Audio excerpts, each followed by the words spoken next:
Biography of Laurent Gbagbo. Laurent Gbagbo was born on the 31st of May 1945.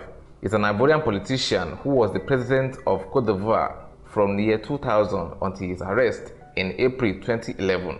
Gbagbo is a historian by profession as well as amateur chemist and physicist. He was imprisoned in the early 1970s and again in the early 1990s, and he lived in exile in France during much of the 1980s as a result of his union activism. Gbagbo founded the Ivorian Popular Front (FPI) in 1982 and ran unsuccessfully for president against Felix Houphouët at the start of multi-party politics in 1990. He also won a seat in the National Assembly of Côte d'Ivoire in 1990. Gbagbo claimed victory after Robert Gué, head of a military junta, barred other leading politicians from running in the October 2000 presidential election. The Ivorian people took to the streets. Gbagbo was then installed as president. Following the year 2010 presidential election, Gbagbo challenged the vote count, alleging fraud. He called for the annulment of results from 9 of the country's regions.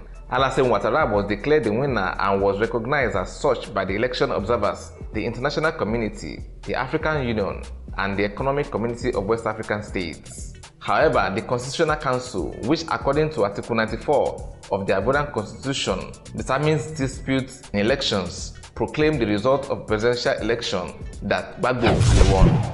After a short period of civil conflict, Gbagbo was arrested by backers of Alassane Ouattara, supported by French forces of Operation Unicorn. In November 2011, he was extradited to the International Criminal Court, becoming the first head of state to be taken into the court's custody. Laurent Gbagbo was born in the village of Mama, near Ganoa, in the French West Africa. He became a history professor and an opponent of the regime of President Felix Houphouët. He was imprisoned from 31st of March 1971 to January 1973.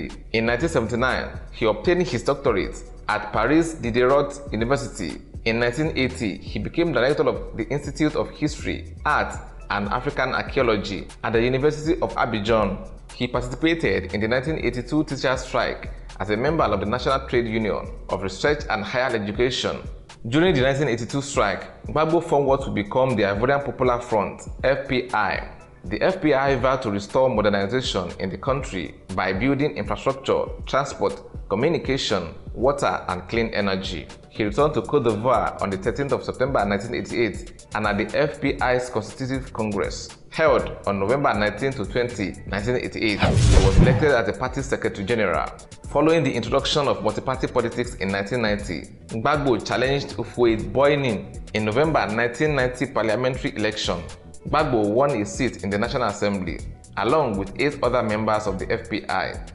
In 1992, he was sentenced to 2 years in prison and charged with inciting violence, but was released later in the year. At the FPI's Third Ordinary Congress, between 9th to 11th of July 1999, Gbagbo was chosen as the FPI's candidate for the October year 2000 presidential election. That election took place after the December 1999 coup, in which retired General Robert Gué took power.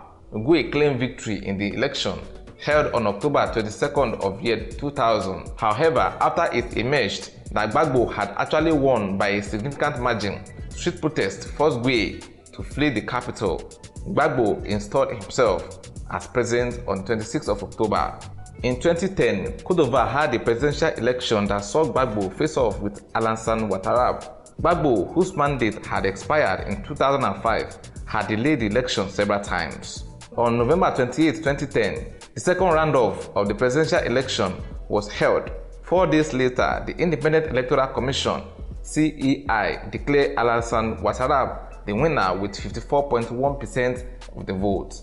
With a significant portion of the country's votes nullified, especially in the areas where Ouattara pulled well, tensions mounted in the country. Gbagbo ordered the army to close the borders, and foreign news organizations were banned from broadcasting from within the country. Gbagbo is accused of committing many atrocities against his opponents. Ouattara's forces were also indicted in the mass killings. Gbagbo is mainly supported by the largely Christian South. His opponents are mostly concentrated in the Muslim North. The international community, including the African Union, recognized Ouattara as the duly elected president and called for Gbagbo to respect the will of the people.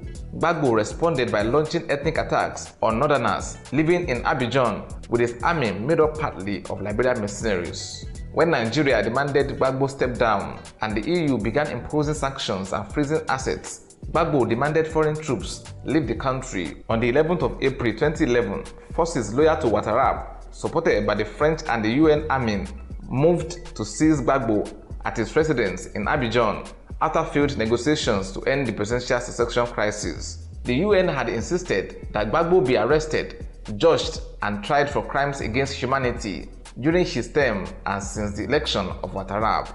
It was reported that Gbagbo was arrested on the afternoon of 11th of April, and CNN quoted the then US Secretary of State, Hillary Clinton, as saying Gbagbo's capture sends a strong signal to dictators and tyrants. His trial at the International Criminal Court in The Hague began on the 28th of January 2016, where he denied all charges against him.